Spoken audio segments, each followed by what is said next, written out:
Hello दोस्तों, स्वागत है हमारे चैनल पर। आप सभी दोस्तों को जय माता दी। करवा चौथ एक ऐसा व्रत जो न सिर्फ सुहागनों के प्यार और समर्पण का प्रतीक है, बल्कि हमारी भारतीय संस्कृति की अनमोल विरासत भी है। क्या आप जानते हैं कि इस व्रत की पूरी कथा और इसका महत्व क्या है? आज हम आपको सरल भाषा में बताएंगे करवा चौथ की संपूर्ण व्रत कथा, जिससे आपको व्रत के नियम, पूजा विधि और इसका इतिहास अच्छे से समझ आएगा। तो चलिए इस पावन व्रत की कहानी के साथ जुड़ते हैं और जानते हैं कैसे मनाते हैं इसे सही तरीके से। करवा चौथ की कथा आइए सुनते हैं। करवा चौथ की कहानी बहुत समय पहले की बात है। एक साहूकार के 7 बेटे और उनकी एक बहन करवा थी। सभी सातों भाई अपनी बहन से बहुत प्यार करते थे, यहाँ तक कि वह पहले उसे खाना खिलाते और बाद में स्वयं खाते थे। एक बार उनकी बहन ससुराल से मायके आई हुई थी। शाम को भाई जब अपना व्यापार व्यवसाय बंद कर घर आए तो देखा उनकी बहन बहुत व्याकुल थी। सभी भाई खाना खाने बैठे और अपनी बहन से भी खाने का आग्रह करने लगे, लेकिन बहन ने बताया कि उसका आज करवा चौथ का निर्जल व्रत है और वह खाना सिर्फ चांद को देखकर उसे अर्घ देकर ही खा सकती है, क्योंकि चंद्रमा अभी तक नहीं निकला है। इसीलिए वह भूख प्यास से व्याकुल हो उठी है।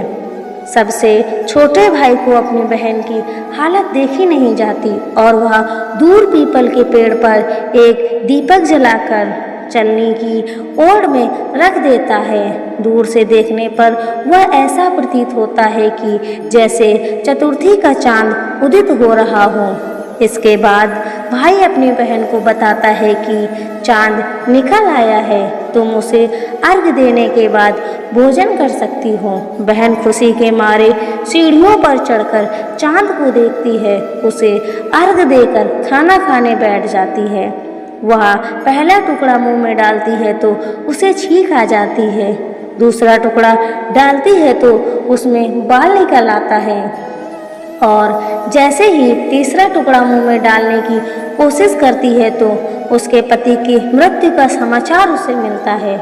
वह बौखला जाती है। उसकी भाभी उसे सच्चाई से अवगत कराती है कि उसके साथ ऐसा क्यों हुआ है। करवा चौथ का व्रत गलत तरीके से टूटने के कारण देवता उससे नाराज हो गए हैं और उन्होंने ऐसा किया है। सच्चाई जानने के बाद करवा निश्चय करती है कि वह अपने पति का अंतिम संस्कार नहीं होने देगी और अपने सतीत्व से उन्हें पुनः जीवन दिलाकर रहेगी। वह पूरे 1 साल तक अपने पति के शव के पास बैठी रहती है, उसकी देखभाल करती है।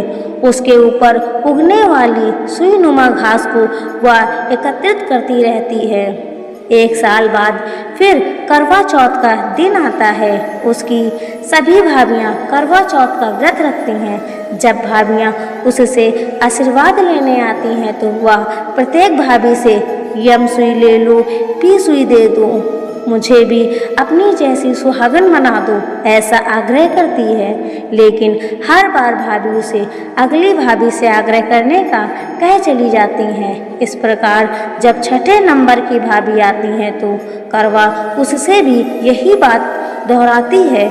यह भाभी उसे बताती है कि क्योंकि सबसे छोटे भाई की वजह से उसका व्रत टूटा था, अतः उसकी पत्नी में ही शक्ति है कि वह तुम्हारे पति को दोबारा जीवित कर सकती है। इसीलिए जब वह आए तो तुम उसे पकड़ लेना और जब तक वह तुम्हारे पति को जिंदा ना कर दे उसे नहीं छोड़ना। ऐसा कहकर वह चली जाती है। सबसे अंत में छोटी भाभी आती हैं। करवा उनसे भी सुहागिन बनने का आग्रह करती है, लेकिन वह टाल मटोली करने लगती है।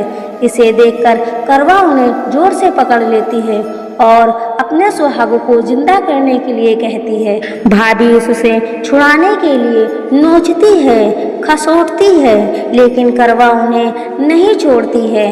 अंत में उसकी तपस्या को देखकर भाभी पसीज जाती हैं और अपनी छोटी उंगली को चीरकर उसमें से अमृत उसके पति के मुंह में डाल देती हैं। करवा का पति तुरंत श्री गणेश कहता हुआ उठ बैठता है। इस प्रकार प्रभु कृपा से उसकी छोटी भाभी के माध्यम से करवा को अपना सुहाग वापस मिल जाता है। करवा चौथ का व्रत केवल उपवास नहीं बल्कि पति प्रेम, श्रद्धा और परिवार की एक मजबूत डोर है। इस व्रत से जुड़ी पौराणिक कथा हमें सिखाती है कि सच्चा प्यार त्याग और समर्पण से बढ़ता है। अगर आपको ये कहानी और व्रत की जानकारी अच्छी लगी हो तो इस वीडियो को लाइक करें, अपने परिवार और दोस्तों के साथ जरूर शेयर करें और ऐसे ही धार्मिक और सांस्कृतिक कथाओं के लिए हमारे चैनल को सब्सक्राइब करना ना भूलें। हे श्री गणेश महागौरी, जिस प्रकार करवा को क्षीर सुहाग का वरदान आपसे मिला है वैसे ही सब सुहागनों को मिलते हैं ऐसे नेक्स्ट वीडियो में। तब तक के लिए आप सभी दोस्तों को जय माता दी।